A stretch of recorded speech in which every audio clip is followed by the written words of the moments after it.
Have you ever stopped in the middle of your day and thought, was that God speaking to me? Or was it just my own mind? Maybe it was in prayer, maybe while you were making a decision, or even in a quiet moment when a thought seemed to come out of nowhere.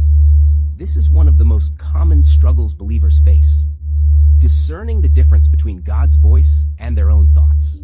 And yet Jesus made a promise in John 10:27. My sheep hear my voice, and I know them, and they follow me.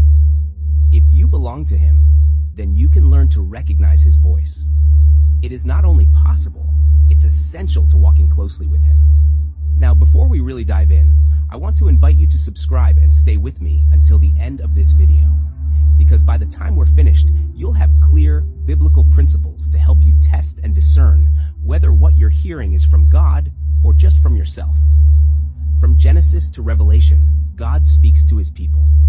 He spoke to Adam in the garden, to Abraham in the wilderness, to Moses from the burning bush, to Elijah in the whisper, and to the disciples through Christ himself. And he still speaks today through his Spirit. But here is the first truth we must hold on to. God's voice will always be consistent with his word.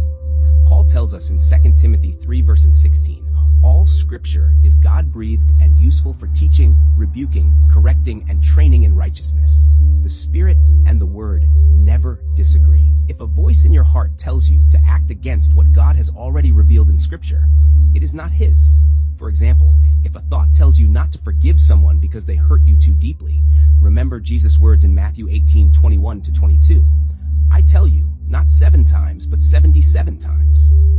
God's voice leads us toward obedience, never away from it. Another way to recognize his voice is by the peace it carries.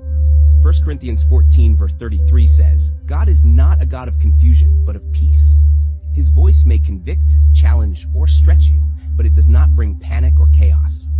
Think of Jesus calming the storm in Mark 4:39. His voice brings peace both to creation and to the hearts of his followers. And often, God's voice is gentle but persistent.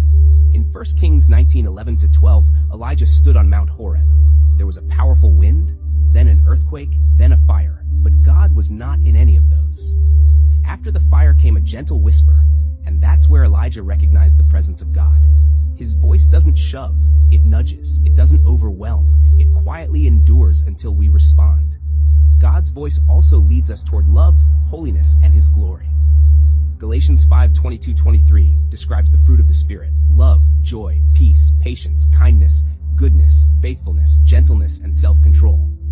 If the voice you're hearing produces pride, selfishness, or bitterness, that's not God. His voice pushes us toward humility, forgiveness, service, and Christlikeness.